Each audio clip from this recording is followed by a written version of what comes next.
creo que todos en nuestro trabajo tenemos nuestra responsabilidad, somos juzgados en función a ello, a todos nos pueden despedir si hacemos un error en nuestro trabajo, todo tal, pues ellos creo que también, pero ellos tienen una responsabilidad mucho más por encima, ¿no? No queremos explicaciones, lo han hecho mal.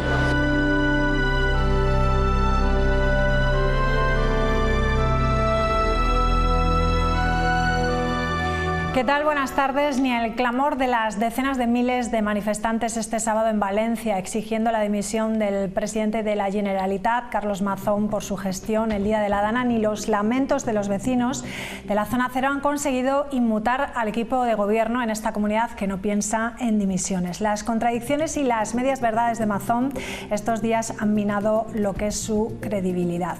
Mientras tanto, la población reclama responsabilidades tanto a nivel autonómico como nacional. Hoy el presidente del Gobierno, Pedro Sánchez, no ha querido hacer presión a esa petición de dimisión de Mazón y ha anunciado un nuevo paquete de ayudas por valor de 3.765 millones de euros. Estas nuevas medidas se suman a los más de 10.600 millones de euros aprobados la semana pasada. Ambas permiten avanzar en la primera fase de respuesta inmediata y en la segunda de reconstrucción dentro de ese plan articulado por el Gobierno. Desde los ayuntamientos hasta la Generalitat, pasando por la Diputación Provincial de Valencia. Con esto lo que quiero decir es que el Gobierno de España, como el conjunto de la sociedad española, está y estará con los valencianos y valencianas todo el tiempo que sea necesario. Y lo que estamos es en la reconstrucción, en la respuesta inmediata y en el relanzamiento de las zonas afectadas por la Dana, y posteriormente vendrá el debate político sobre qué cosas tenemos que mejorar ante esta emergencia climática y, sin duda alguna, ante la asunción de responsabilidades políticas. Bueno, pues vamos a saludar ya a Chuchi Hernández. ¿Qué tal? ¿Cómo estás? Buenas noches, bienvenido. Inmaculada Ortega, ¿cómo estás? Buenas noches, bienvenida. Bueno, mucho que comentar sobre la gestión de la Dana, mucho sobre lo que están sufriendo todavía estas personas y lo que queda todavía por delante, muchos meses para recuperarse de la tragedia y para recuperar absolutamente todo, ¿no? O sea, desde las viviendas, coches, la vida normal en los colegios. Una buena noticia es que hoy han empezado los colegios, ¿no? Sí. 47 centros, todavía quedan algunos que no han podido porque están acogiendo además todo lo que es la ayuda humanitaria de esos centros que no han podido abrir, ¿no? Bueno, ¿cuál es la impresión primera que os habéis llevado un poco de todo lo que ha pasado hasta el día de hoy, con esa manifestación que veíamos al principio del programa en Valencia? Como decimos, parece ser que no ha inmutado a los responsables de la Generalitat, a pesar de que hoy hemos oído a Mazón diciendo que errores ha habido. Inmaculada. Eso es. Bueno, yo estoy de acuerdo contigo que lo primero es reconstruir, pero lo segundo es aprender como sociedad, no queda otra. En este asunto ha habido tres elementos que hay que tener en cuenta muy importantes. El primero, que esa es una zona de inundaciones histórica. ¿Qué hemos hecho? En el 57 se desvió el Turia, desviar un río completo. ¿Qué se ha hecho de entonces a hoy? Crecer y crecer y crecer urbanísticamente e industrialmente y agrícolamente toda la zona, pero no se han tocado las aguas. La segunda cuestión que hay que aprender es que el cambio climático hace que esa zona de inundaciones sea cada vez peor, cada vez más fuerte, cada vez más dura. Y por lo tanto hay que incorporar en lo que aprendamos el cambio climático. Y en tercer lugar, la gestión. Comentabas tú, la gestión, la calamidad puede ser muy grande, pero la gestión requiere también que sea muy bien hecha, y la gestión realmente no ha estado a la altura de las circunstancias, con una pérdida de vidas humanas enorme, con la pérdida de la vida cotidiana, y yo creo que además con una perplejidad y un asombro del que no salimos de cómo ha podido ocurrir todo esto y cómo se ha podido dar una respuesta tan lenta y tan tardía. Como sociedad, decía hoy Pedro Sánchez, hay que incorporar el tema a los coches, a las autoescuelas. O sea, hasta las cosas más pequeñas tenemos que aprender de ellas, o la educación, o yo creo que también las grandes obras hidráulicas que tienen que mejorar o cambiar el curso de las aguas si es posible, o si no aprender que todo no vale, en todos los sitios no podemos construir. Mirad, yo estaba, para terminar, en Castellón esos días, cerca, a unos 65 kilómetros, y tuve la suerte de que el día que en Vinaroz se desbordó el río Cérvol, se llama así, a las 11 de la mañana ya bajaba la riera muy alta y a las 12 nos llegó un aviso. Como tienen la localización de los móviles, era un aviso rojo en el que se nos pedía que inmediatamente nos pusiéramos a buen recaudo. Así lo hicimos, no sin llevar el agua al tobillo todos los que estábamos por allí. Y habíamos seguido instrucciones todo el tiempo, no éramos gente que nos hubiéramos echado, como se suele decir, al monte. ¿Por qué a ellos no les funcionó esa alerta que hubiera sido tan importante? Entonces, yo tengo, María, más preguntas que respuestas, pero creo que hay que aprender, y si no aprendemos, volveremos a ver esto o algo parecido. Has hecho un abanico muy grande, una lectura grande, pero evidentemente es que hay muchos vértices, ¿no?, de los que hablar. Incorporamos a la mesa Pedro Muro. ¿Qué tal? Buenas noches. ¿Qué tal? Bienvenido. Buenas noches. Bueno, Chuchi, no sé si has podido escuchar también a esas dos personas que hablaban al principio. Uno de ellos decía, si a nosotros en una empresa normal nos piden responsabilidades, a los políticos que están a una altura superior a nosotros deberían de responder. O sea, si alguien hubiese fallado de la manera que se ha fallado, ese día esa persona en cualquier puesto de trabajo se hubiese ido a la calle, ¿no? Hay indignación en la población por eso, ¿no? Porque no se responde de la misma manera. Es lógico que existe indignación. La gestión de lo que ha pasado ha sido absolutamente calamitosa por parte de quien sea. Qué mínimo que poder exigirles a nuestros políticos que cuando acceden un cargo sepan los protocolos que hay que seguir ante una situación como la que puede suceder. Una de las cosas que, al hilo de lo que decía Inmaculada, hay que recordar y no tenemos que olvidar, es que cuando pasa una desgracia y vemos por qué ha pasado, cuando pasa un tiempo y esa desgracia ha pasado, debemos continuar con las obras para dar solución ante una posible vuelta a suceder lo mismo. Al parecer había obras que llevaban muchísimos años paradas, que no tenían continuidad, porque inundaciones en esa zona ha habido ya y durante muchos tiempos. Entonces, esa es una de las cosas que les debemos exigir a nuestros políticos. La indignación de la gente está totalmente justificada. O sea, ha sido un desastre. Una multitud ingente, cientos de muertos, que ante una riada, miles de damnificados, y no saber quién tiene que asumir o quién tiene que dar órdenes para coordinar a todos esos miles de voluntarios que se estaban ofreciendo a ayudar. Por Dios, que tardamos 3 o 4 días casi en llegar a la zona, que eran los propios vecinos que habían sufrido esas inundaciones los que tenían que estar sacando adelante todo y limpiar todo. Hay que exigir responsabilidades. Los políticos deben saber que cuando están en el cargo, y gobernar significa asumir responsabilidades y significa saber lo que tienen que hacer, no solo estar allí para figurar. Pero yo querría, si me permitís, hacer dos puntualizaciones. El Estado autonómico es muy reciente en nuestro país, aunque llevamos 40 y pico años, eso en una historia democrática no es demasiado. Y entonces los gobiernos autonómicos no están para cualquier cosa, tienen que tener gente muy preparada y muy formada. Mirad, en el año 83 vivía yo en Bernedo. A mí se ve que me toca ir por los sitios donde hay algún problema, alguna vez. Hubo unas inundaciones terribles, terribles. Recuerdo una fábrica de yodo de botellas, las que usamos para el vino aquí de Rioja en general, que tenían unas marcas de 2,5 metros de altura. Bueno, la respuesta institucional del gobierno vasco, que es el competente, como ahora el valenciano, fue impresionante.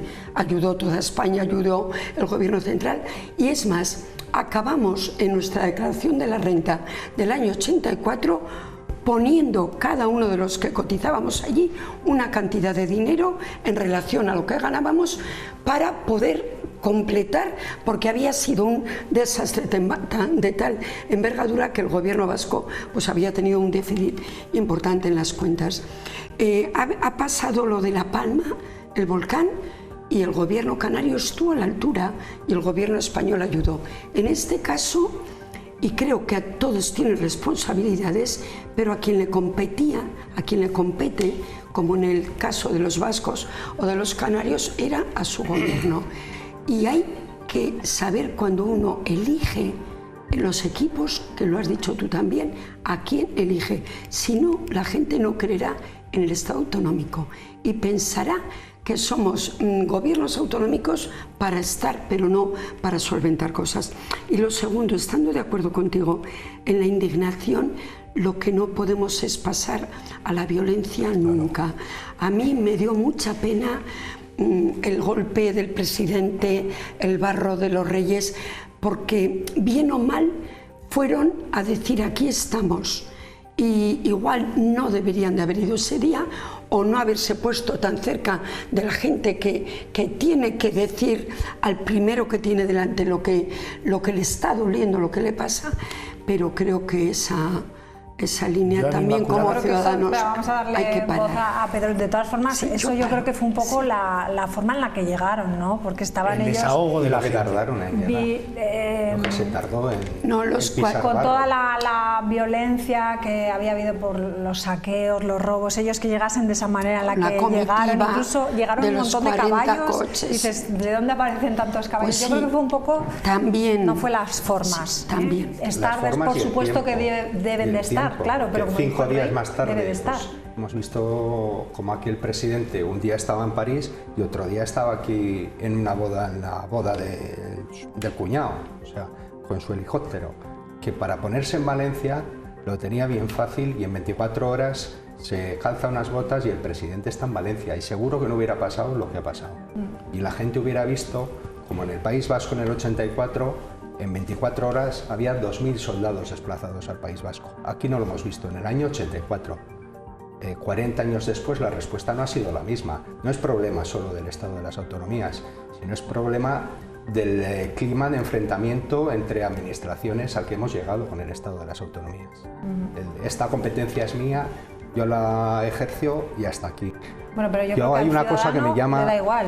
hay una cosa que me llama muchísimo la atención y que me escama bastante de todo lo que ha pasado. La primera competencia es de la hidrográfica. Esa hidrográfica que manda un mail para avisar de que viene una riada, pero ¿en qué cabeza cabe? No sé, yo por lo menos en mi pueblo y en mis competencias tenemos, por ejemplo, el agua consorciada que nos llega desde el Iregua y en cuanto falla la luz en Clavijo, me entero antes porque me llaman desde Viguera para decirme que no hay luz en el pueblo, que igual si estoy por la calle no me entero. O sea, que una llamada de teléfono y saben cómo localizar al alcalde, al teniente alcalde, al que tenga la responsabilidad después, al jefe de gabinete. Yo no me creo que esto pueda pasar en el siglo XXI, que una hidrográfica vea que viene una riada, que tiene la competencia, que sabemos los alcaldes que no se puede mover un palo ni una rama de una cuenca de una ribera, y tienen la competencia, tienen los medios para observar que esa riada está viniendo, para hacer las mediciones, y no avisan más que con un mail o 2 mails. Digo, ¿pero esto qué es? No sé, parece increíble. ¿Justificas entonces a Amazon? No, para nada, para nada. Tampoco ha dicho, lo decía yo al principio, como medias verdades que no le han favorecido. Yo veo responsabilidad tanto en el gobierno central. Es lo que hizo él, que tardó muchas horas. Sí, veo responsabilidad en el gobierno central y en el gobierno autonómico. En el gobierno autonómico está claro que no fue lo suficientemente ágil en esas primeras horas, pero la respuesta del gobierno central en los días sucesivos ha sido lamentable. Yo estoy de acuerdo con lo que dice Inmaculada, en que la indignación no se puede canalizar a través de la agresión. No me parece lo correcto. Pero a mí me dolió mucho más lo que vi ayer en la manifestación, después de la manifestación, esas agresiones a las fuerzas y cuerpos de seguridad del Estado, que han sido los primeros, desde el minuto cero, en estar pendientes para acudir a la zona del desastre cuando se les ordenase. porque estaban a disposición de quien se lo ordenase, de quien se lo tuviese que ordenar.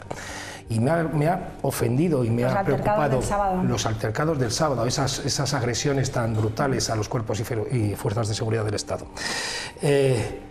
Decía que si la Confederación con 2 WhatsApp o con 2 mensajes, dos mails es suficiente.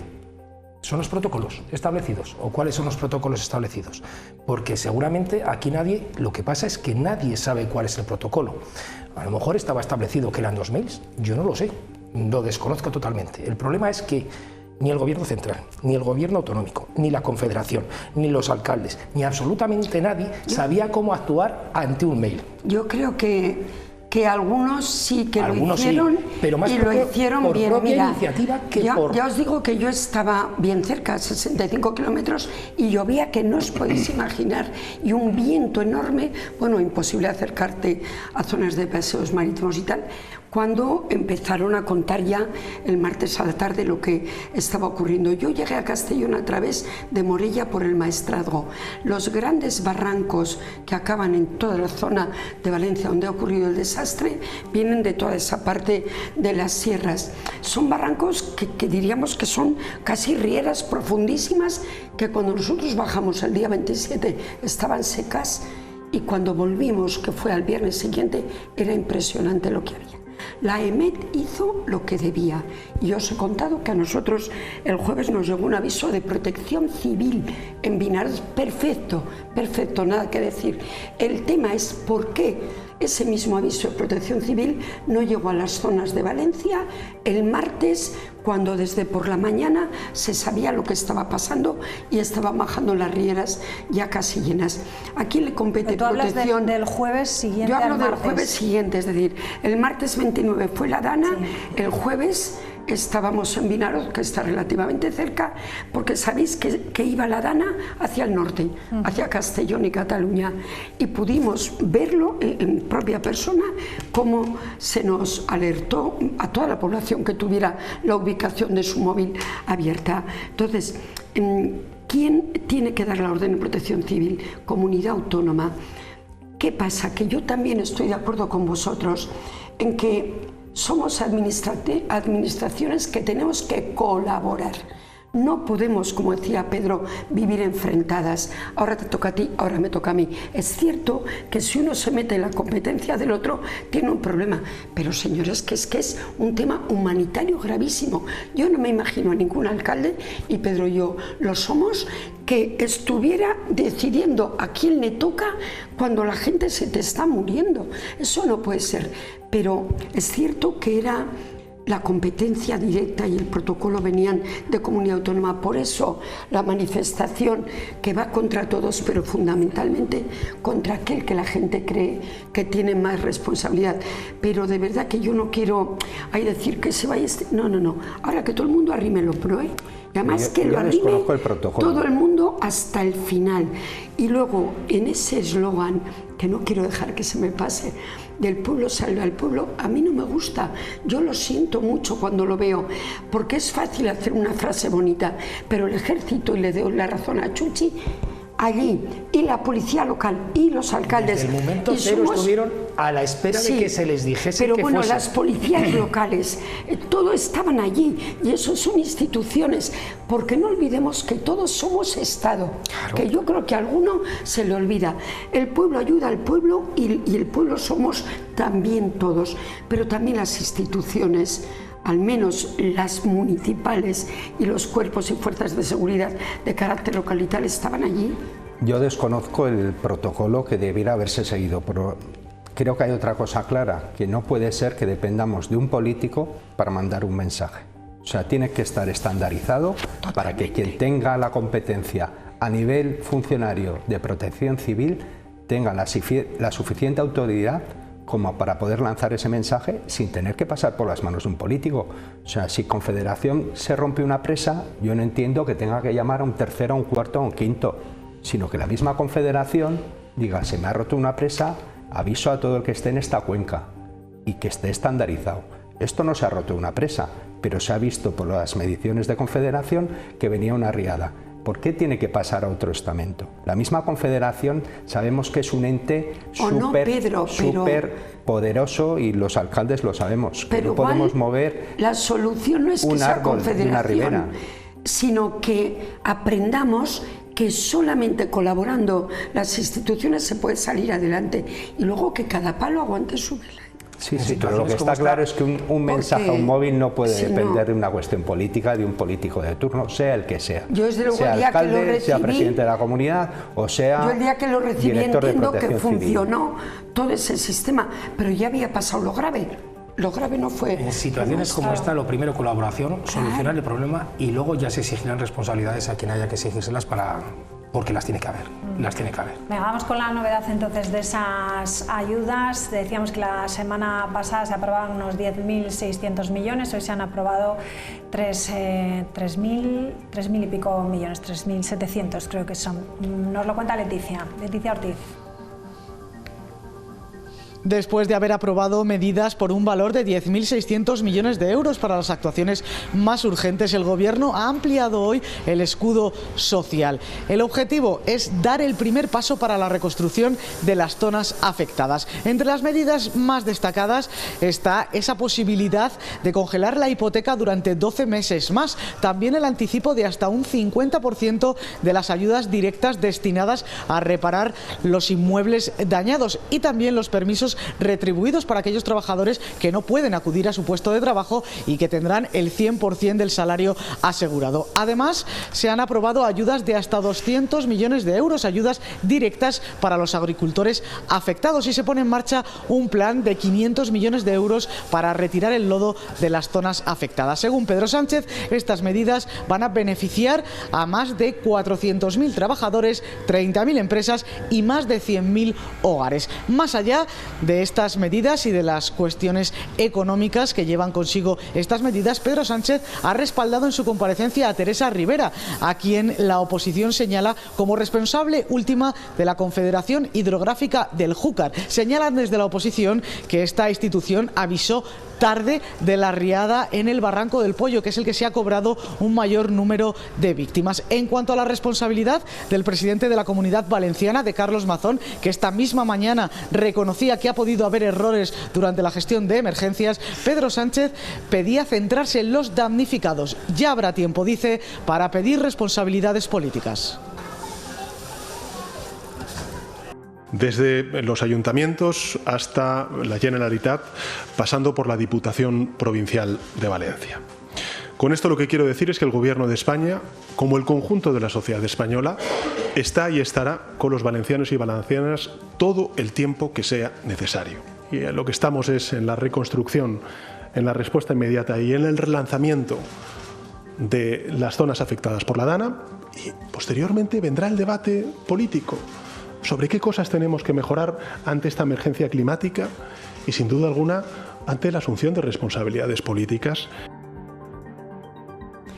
Bueno, en esto sí que coincidimos todos, ¿no? Primero ayudar, luego ya se verán las responsabilidades. En este momento llegan otro tipo de ayudas que las de la semana pasada, ayudas por daños a viviendas, compensación también por los enseres perdidos, un 50%, moratorias en las hipotecas de 2 años, etcétera, etcétera. Todo son ayudas que vienen en estos momentos bien y que además van a ser inmediatas en principio, se supone, ¿no? Es que si no, no es posible. Comentábamos al entrar que igual hacen falta camas porque la gente no tiene una cama, o las botas de agua que ahora se necesita. Hoy veía yo una fotografía de un camión del Ayuntamiento de Logroño que está allí succionando y tal. Es decir, hacen falta muchas cosas para quitar todo el lodo que hay, y luego las ayudas, fíjate, son muchas, pues seguramente tendrá que haber más paquetes, porque solamente pensar que hay 85.000 vehículos que no pueden funcionar, 70 y pico municipios, 90 y pico escuelas, pues si es que es un mundo lo que hay ahí. Las ayudas, bienvenidas, ¿serán suficientes? Pues seguramente no. Por supuesto que toda la ayuda es poca en este momento. Yo lo que lo que he hecho en falta en ahora mismo es esas ayudas más directas. Retrasar 6 meses el pago a una familia que lo ha perdido todo, no le va a suponer nada. Si se ha quedado sin nada, a lo mejor ayudas a fondo perdido a esas familias serían más directas, que para eso tiene que estar un Estado, para ayudar a sus ciudadanos. Poco va a conseguir en 6 meses una familia que lo ha perdido todo para devolver las ayudas que le den. Hay algunas ayudas que no tienen que devolver, ¿eh? Hay a Muy fondo poquitas, perdido muy también. poquitas. Y Esas luego, son las que tienen que aumentarse. pero muy poquitas. Y luego otra cosa, que cuando desaparezcan todos estos medios de comunicación que ahora están en la zona, y antes has mencionado a La Palma, si volvemos a La Palma ahora y les preguntamos a sus habitantes que si todas esas ayudas que se prometieron en su día han llegado, veremos a ver lo que nos responden. Eso es lo que hay que exigirle al gobierno, que cuando desaparezcan los medios de comunicación de la zona afectada, esos 10.000 millones o esos 15.000 millones que se ha comprometido, lleguen a esas familias, pero lleguen directamente, no que sea un mero anuncio publicitario del gobierno en el momento que estamos, que es el de auge de los damnificados de la situación en la que nos encontramos, porque muchas veces esas ayudas prometidas se quedan en nada. Y todavía hay gente en La Palma viviendo en barracones que todavía no tienen sus casas hechas. Y ya han pasado unos cuantos años desde aquello. Entonces, eso es lo que hay que exigir a un gobierno, el cumplimiento de lo que promete. Pedro. Yo creo que el problema es bastante más grave que el de La Palma y hemos visto, como decíamos, que en La Palma no se ha solucionado con ayudas y que las ayudas finalmente no han acabado llegando. El que ha perdido su casa le da igual una moratoria en el IRPF, en el segundo pago que se ha hecho la moratoria, le da igual que se le haga una moratoria en la hipoteca, lo que necesita es otra nueva casa. ¿Va a estar el Estado para darle una casa que ha perdido, para darle un coche que en la mayoría de los casos es su arma de trabajo, porque todo esto son ciudades dormitorio de Valencia y del cinturón industrial de Valencia? Pues es donde tiene que estar el Estado, a procurar que vuelvan a su vida normal todos los ciudadanos que han perdido todo en esta circunstancia. Pero yo creo que nosotros también somos representantes públicos, la obligación de criticar al Estado, pero también de creer en el Estado. Por eso lo del pueblo, el pueblo tiene esa parte de no creer en el Estado. Las ayudas llegan, porque cuando habla la gente de La Palma no dice que no llegue, sino que el camino es más tortuoso que debería. El tema de seguros entra de por medio, es una complicación enorme, vehículos, consorcio, eso es tiempo. Entonces yo estoy de acuerdo con vosotros en pedirle a los gobiernos que están ayudando que lo hagan, y estoy convencida de que llegue, pero que llegue pronto. Y segundo, que el mecanismo de seguros sea mucho más ágil que el que es, porque una gran parte de lo que estamos hablando va a acabar en el tema del consorcio. Pero ahí está el gobierno para legislar. Sí, ahí está el gobierno para legislar. Correcto, correcto. Quiero decir, no son aseguradoras privadas, es el consorcio. El consorcio es lo que todos los que estamos aquí pagamos de la parte correspondiente de nuestro seguro. Me acaba de pasar en mi pueblo con el famoso tejado, aquel que se cayó, ¿vale? Que lo pagará el consorcio. Pero quiero decir que si es muy rápido el gobierno el que le toque en decir estas ayudas se dan, y es muy lento el proceso del consorcio, pues efectivamente no hemos llegado a tiempo. Yo estoy de acuerdo. Hay que agilizar que tendrá que haber otras ayudas y otras medidas, pero sí, realmente el que lo ha perdido todo necesita una casa y un techo en el que vivir. Por supuesto. Y necesita un coche para ir a trabajar. Y esas son las prioridades. La burocracia, no burocracia, de quién dependa, el consorcio, no consorcio, yo creo que al que está sufriendo poco le importa, y le debe de importar el tener cuanto antes una vida normal. Deben ser directas y en muchos casos a fondo perdido. Por eso, pero yo sigo creyendo en el Estado democrático que tenemos, y lo que les pido a nuestros gobernantes y a nuestro consorcio y demás, rapidez, que sea directo, como decís. Que lo demuestre, creer en el Estado, sí, sí. Y el pueblo está claro que lleva un tinte de populismo brutal, y que yo creo que es algo realmente que no es plausible y que no se puede realizar, ¿no? El pueblo no salva al pueblo, por desgracia. Necesitamos al Estado, y el Estado somos el pueblo, o sea, lo mantenemos nosotros, y debemos exigir como pueblo al Estado que nos ayude cuando hace falta, como en este caso. Le debemos exigir que esté coordinado, le debemos exigir que responda y que se conozcan los protocolos, le debemos exigir que las ayudas lleguen, le debemos exigir muchísimas cosas, no solo al Estado, a las autonomías, a los ayuntamientos, todo, que esto es cosa de todos. Entonces a las administraciones se le deben exigir muchísimas cosas, muchas.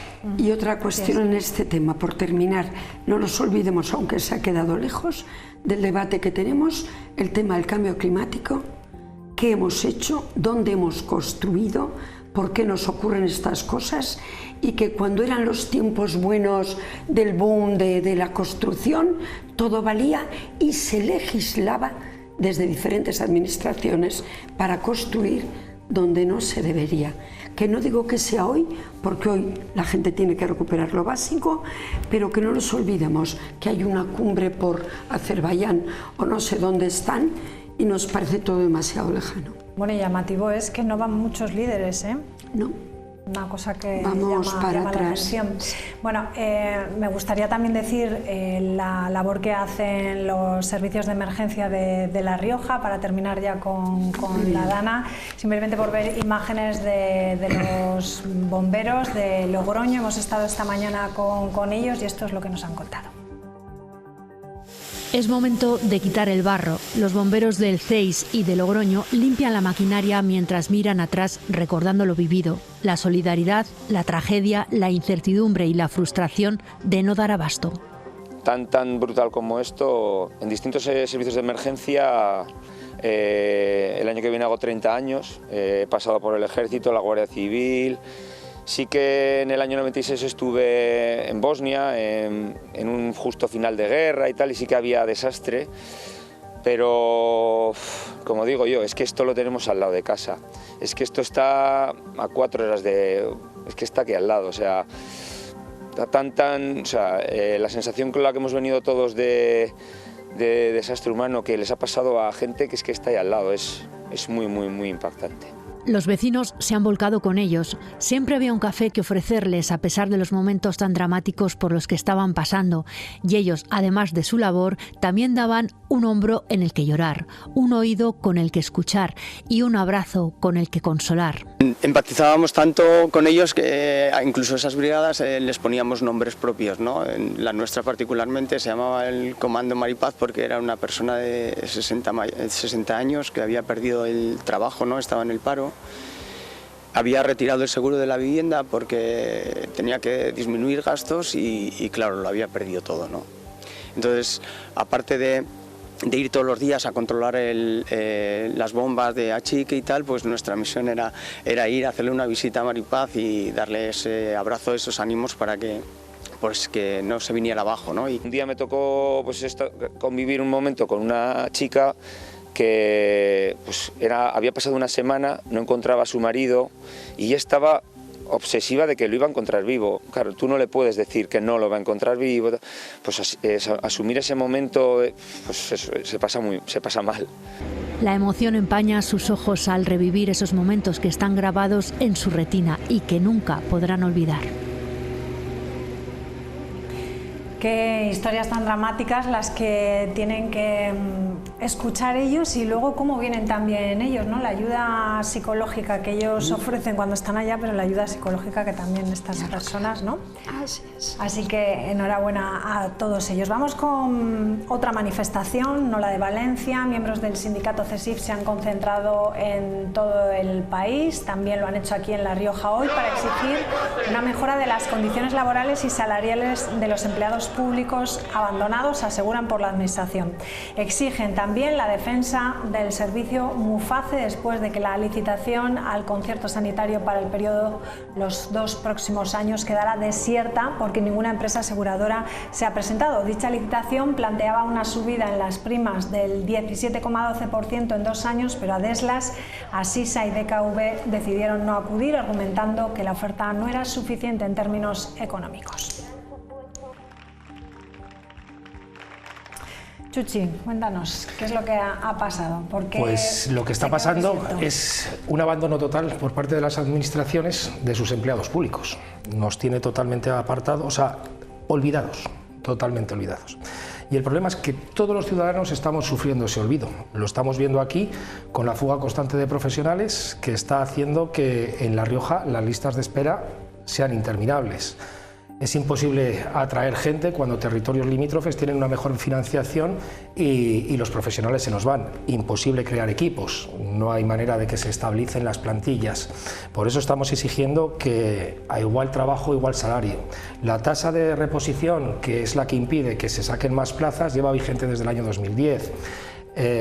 Todos los gobiernos se niegan a quitarla, sucesivamente se han ido quitando.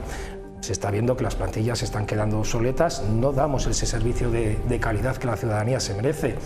Colas para ser atendido en el INS, colas para ser atendido en el paro. Así no se puede estar. La cantidad de impuestos que pagamos la ciudadanía tiene que dar para que el servicio que reciben los ciudadanos sea mucho mejor del que ahora mismo se está prestando. Y ahora ya para terminar, muy fácil, 1,5 millones de personas, 10.500 personas en esta comunidad autónoma están a mes y medio de quedarse sin asistencia sanitaria en un país como España. Es increíble que a estas alturas 1,5 millones de personas no sepan si en mes y medio van a recibir o no van a recibir asistencia sanitaria. Y 1,5 millones de personas directamente a un sistema como la Seguridad Social lo colapsa. Lo colapsa totalmente porque ya está colapsado. Con lo que tiene, si a eso le sumamos lo que le puede venir, no da abasto. Entonces hay que exigirle responsabilidades a los gobiernos, a todos los gobiernos, porque esto al final es responsabilidades, como todo, de todos los gobiernos, autonómico, central y local. Y tiene que velar por sus administraciones públicas y tiene que velar porque el servicio que se presta a los ciudadanos sea de calidad. ¿Cómo lo veis? ¿Por qué ha quedado desierto? ¿Es escasamente una oferta poco atractiva? A ver, los que estamos aquí somos funcionarios, ¿verdad? Conocemos bien la administración y creo, en mi caso soy MUFACE porque soy maestra y creo que las compañías privadas lo que hacen es echar un pulso al gobierno en el sentido económico porque puede que tengan razón, que no ganen lo que está en sus expectativas. ¿Qué va a ocurrir? Pues que el gobierno va a ceder, no va a permitir que tantísimos cientos de miles de funcionarios no tengan asistencia sanitaria en el mes de enero, que es cuando normalmente se hace el cambio. Pero yo creo que igual que decíamos antes, que hay que aprender de la DANA, también en este tema no podemos vivir siempre con la amenaza y el tira y afloja, que no es la primera vez que se produce. Lo que pasa es que esta vez ha sido ya radical. Las grandes han dicho nos vamos. ¿Por qué creo que hay que aprender? Porque igual es el momento de empezar a plantearse que tenemos que tener una sola sanidad pública, gratuita, universal para todos, incluidos los funcionarios. Lo que pasa es que no se pasa de la noche a la mañana 1,5 millones de personas o 2 y por lo tanto hay que hacerlo gradualmente. Pero yo creo que el futuro, Chuchi, igual me equivoco, el futuro es que estemos todos en el mismo sistema sanitario. Llevará 10-15 años lo que lleve porque no es fácil hacerlo, pero solamente en sitios muy grandes, comentábamos antes Bilbao, Barcelona, Valencia, Madrid, hay ofertas enormes desde el punto de vista de esa medicina privada, entre comillas, que puede tener MUFACE. En los demás sitios no la hay, pero además yo que he estado en los dos, puedo hablar en favor de la seguridad social poniendo la mano en el fuego. Bueno, yo creo que cuando el Estado ha licitado esto, ¿no? Tú habrás licitado, todos hemos licitado contratos y te tienes que asegurar que lo que vas a licitar se puede concurrir a ello. Yo no creo que haya habido una empresa, porque ya estaríamos hablando de un lobby y en el que competencia tendría que actuar, si fuera así. Yo creo que hay lobby. Si hay un lobby, tendría que actuar competencia. Cuando las aseguradoras ponen los números encima de la mesa y dicen que no les cuadran y no hay ninguna de ellas que eche la pata adelante y tire con el contrato, pues yo creo que lo que falla es la licitación. Pero bueno, y tiene que haber unas conversaciones previas y poner las cartas boca arriba y los números, el Estado los tiene, los de las aseguradoras, o sea, el dinero y los gastos que tienen lo ve el Estado fácilmente. Entonces yo creo que lo que ha fallado es la capacidad de negociación y darse cuenta también de que el incremento de los costes está ahí. O sea, Tiene que asumirlo el Estado, sea como sea. Que Muface es un sistema público, te lo ofrece el Estado, o sea, y no te queda otra obligación. Tú cuando en muchos sitios, en muchos ámbitos de la administración, cuando apruebas de funcionario, no te da la opción de elegir si vas a Muface o no, automáticamente te lo impone, tú vas a Muface y dentro de ahí ya eliges. Y el problema, lo que ha pasado ahora es que lleva muchos años sin actualizar las cuotas que se pagaban a las compañías y se han ido incluso reduciendo, ni siquiera actualizando al IPC. Este año sí dice que las ha subido un 17%, pero claro, si venimos viendo todo lo que se arrastra de pérdida de años anteriores, pues ahí es donde ha estado, en donde han dicho basta las compañías, hasta aquí hemos llegado, con esto no cubrimos gastos. Pero también cuando no se les ha actualizado, nos han dado peor servicio. Claro, es decir, no pierde la empresa, pierde el usuario. Claro, como en todo. Yo que no soy Muface, veo como otros compañeros, pues las listas de espera para operarse en Muface pues son la mitad de la seguridad social. No, ya no, las mismas patologías. No, o bueno, Pedro, serán los últimos años. Chuchi, Pero yo que llevo 25 con la años, cabeza que no. He visto cómo ha habido compañeros que han pedido un especialista y lo han tenido a los pocos días y en la pero social eso es otra cosa. Lo que eso sí, ha ido para atrás. Pero lo otro no, hemos ido atrás de una manera y yo os puedo decir 42 y 10 que llevo jubilado, 52. Puedo tener experiencia. Le doy la razón, la calidad atrás. Los cuadros médicos a la mitad. Cada vez más pegas para diagnósticos de imagen, tratamientos de enfermedades como el cáncer, bueno, con unas, eso es unas pegas enormes, de tal manera que cuando la enfermedad grave aparece en un afiliado de Muface, en cuanto puede, Seguridad Social. Así es. Es así, ¿verdad, Chuchi? Bueno, pues lo dejamos aquí. Gracias a los tres por estar con nosotros. Hacemos aquí una pequeña pausa y enseguida seguimos. Entrevistamos al abogado Marcos García Montes. Lo hacemos por el juicio del asesinato del hostelero de Cuzcurrita, que comienza mañana, se reanuda mañana. Hablamos con él a la vuelta de la publicidad. Gracias.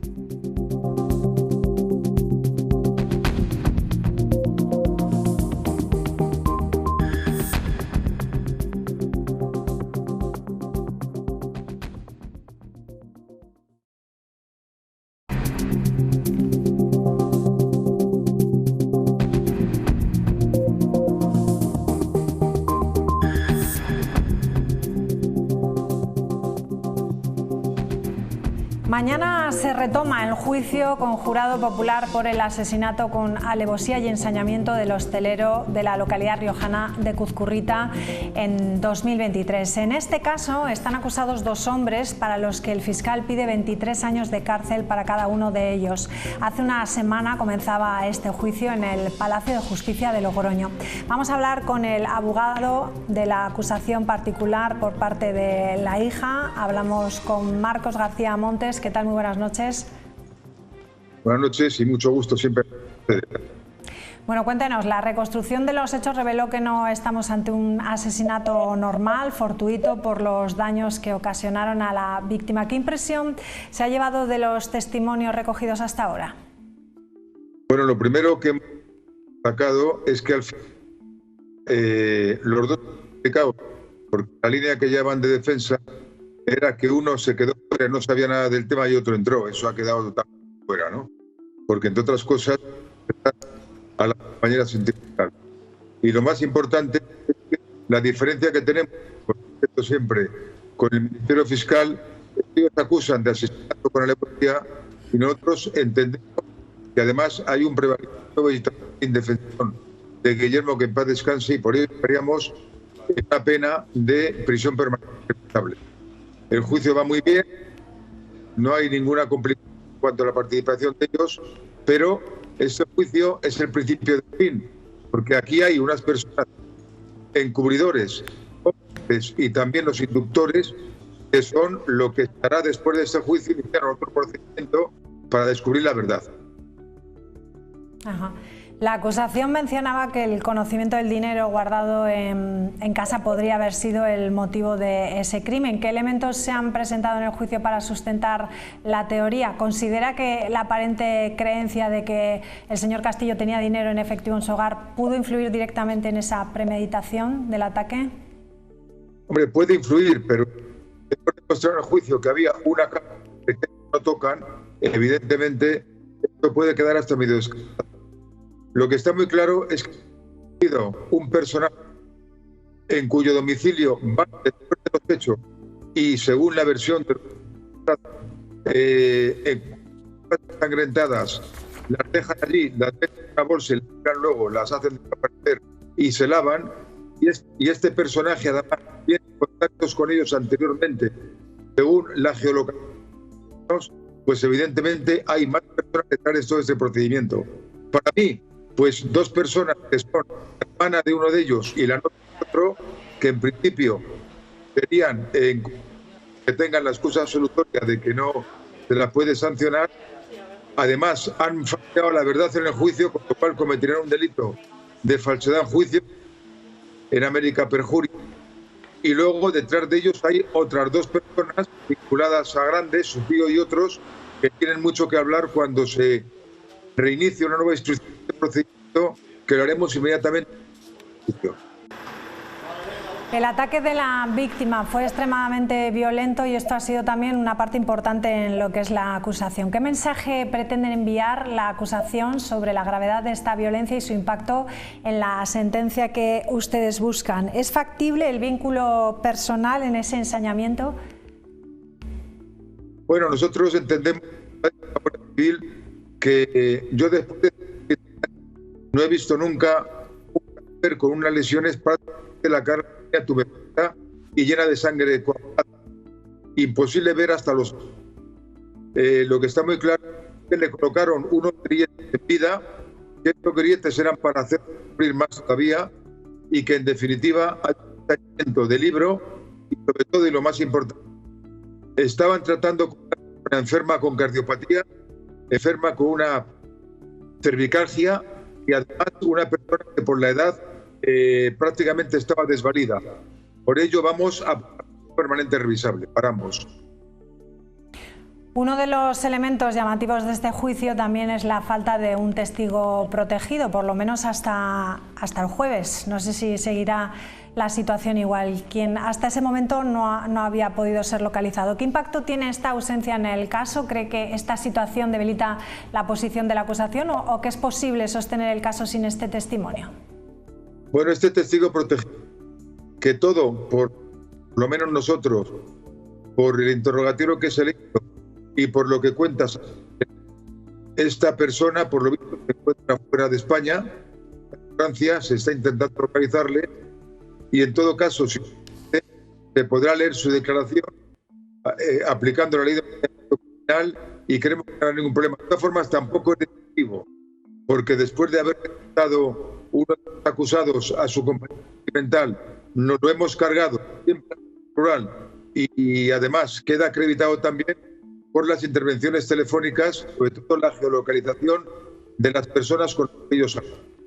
Entonces, el tema de estas dos personas, de culpabilidad, para mí lo tengo más o menos resuelto, pero es importante que no nos quedemos aquí, sino que lleguemos al fondo del asunto y la verdad es que hay 4 personas detrás de todo ello que tienen que pagar por haber inducido y por haber encubierto, haber faltado la verdad y mentido en lo justo. Si usted dice, ¿no?, que va a reclamar de alguna manera esas mentiras dentro del juicio. Claro, es decir, se han dicho absolutamente faltas de verdad, inclusive contradicciones a su propio hermano y a la investigación del procedimiento y la propia sentimental. En fin, le advirtió que tenían que declarar el juicio, salvo que se excusaran en la defensa de la ley, pero les dijo muy claramente que lo estaba haciendo magníficamente bien, como la fiscal, que si declaraban tenían que decir verdad, no podían mentir. Y han mentido como bellacos, como bellacos. El hijo de la víctima, Sergio Castillo, ha mencionado una relación difícil con su padre. En representación de la hija, ¿cómo maneja la acusación de estos aspectos familiares y cómo afectan a la solicitud de indemnización o la petición de justicia? Bueno, nosotros en su día, Pacho, querida compañera Marta Cristiano, asumíamos la acusación particular de 2 hermanos. Por motivos que no comprendemos, una relación por lo menos no muy entre ambos hermanos, consiguió una abogada que está trabajando muy bien, y sobre Sergio prefiero no hablar porque la relación no era buena ni con su hermana. Ahora que él reclama una indemnización, pues lo dejamos en su conciencia. Ustedes piden la prisión permanente revisable. ¿Qué elementos justifican esta petición tan firme y excepcional en el contexto de este caso? ¿Cree que las características de este crimen y el perfil de los acusados hacen viable esta pena en este proceso judicial?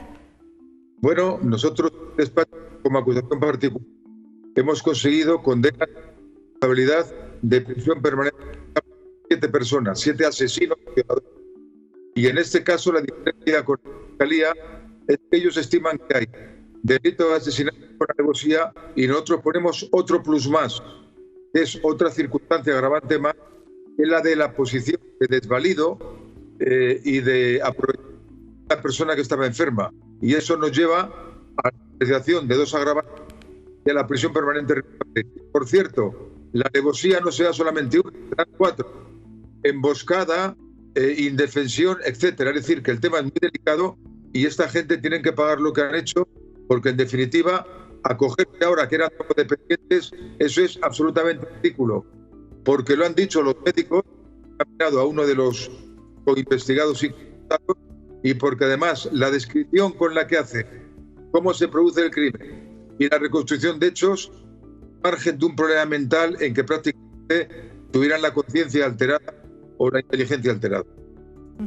¿Qué le parece, ahora que habla de ellos, qué le parece la actitud que han tenido los 2 acusados en el juicio? ¿Cree que es la correcta? Bueno, uno de ellos, que diciendo que quedó fuera y que no se veía nada, que había terminado el tema, pero claro, desde su teléfono habla el otro permanentemente. Y el otro pues ha confirmado el tema, haciendo constar que habían sido los 2, pero en este caso, para intentar atenuar su pena, manifiesta que lo hizo bajo el síndrome de drogodependencia. Nunca hemos sabido, era porque había ingerido drogas o porque tenía enfermedad física, que es bien distinto, ¿no? En definitiva, creo que el tema está resuelto porque no solamente ellos, sino la magnífica investigación de la Guardia Civil y la buena investigación de la Fiscalía, todo ello sin perjuicio, y lo digo con profundo respeto, que la Guardia Civil en este caso ha dejado abierta la posibilidad para que imputemos a 4 personas más que no se han investigado. Le hablaba de la actitud, es que se le oye un poco mal porque se pierde un poco la conexión, pero creo que lo que nos está diciendo es que los 2 acusados culpan más al uno que al otro, ¿no? Pero yo me refería un poco a actitudes que han tenido a la hora de contestar dentro del juicio, ¿no? Con una actitud, podríamos decir, presuntamente un poco altiva. Sí, bueno, la violencia de ellos, y además lo que decíamos antes, no se duda en que es drogodependiente, está acreditado por los médicos que es cierto, y el otro se escuda en que se quedó fuera. Han tenido una actitud violenta entre ellos, han tenido que separar los miembros de la policía, y está claro que ellos ponen la cara blanca cuando los testimonios de guardias civiles, su familia y terceros han dejado muy claro su participación. Y desde luego le puedo decir que las miradas que me echan a mí cuando hablo, a mí no me dan miedo, pero luego no son las utilizadoras. A mí no me da miedo ninguno de estos presuntos asesinos. El juicio concluye el 20 de noviembre, si no me equivoco. Usted insiste constantemente en que hay más personas implicadas. ¿Se llegará a juzgar a esas otras posibles personas? Bueno, yo soy muy tozudo cuando creo que tengo la verdad y que tengo elementos y pruebas para conseguir la verdad. Sobre todo pensando en una gran persona que es Yolanda, que se ha dejado la vida por su padre, una persona que cuidaba a su padre, era cuidadora, enfermera, amiga y sobre todo hija cariñosa. Y nosotros queremos pelear por la verdad. No queremos, pero queremos justicia. y la justicia con un veredicto de culpabilidad para las dos personas quedaría absolutamente coja y faltaría llegar al fondo. Sería, por lo tanto, un nuevo procedimiento. Desde luego, vamos a pedir el próximo lunes de la semana próxima que se remita a testimonio o a instrucción de Haro para que reinicie la apertura de una nueva contra otras personas y también que se abra procedimiento por falsedad en juicio contra las dos personas acusados que han mentido, como digo, como bellacas. Entiendo que están totalmente identificadas esas personas. Absolutamente. En el juicio salido son la hermana y la compañera sentimental, y luego de la declaración de Carlos Grande y de la propia presencia en casa para lavarse la ropa, hacer desaparecer todo ello, lavarse la sangre, etcétera, pues Carlos Grande también ha mentido como otro bellaco, ¿no? Y cuando vea la cosa mal, pues a lo mejor termina diciendo la verdad. Pues Marcos García Montes, abogado de la acusación particular por parte de la hija, muchísimas gracias por atendernos. Buenas noches. A ustedes, y que sepan que en La Rioja y en Logroño me encuentro absolutamente feliz. Muchas gracias. Gracias, buenas noches, adiós. Bueno, pues concluimos hoy aquí el programa. Les dejamos ya con nuestros compañeros de deportes, con Rubén Laparra, que viene a continuación también, y con Gonzalo Ortega. Adiós, buenas noches.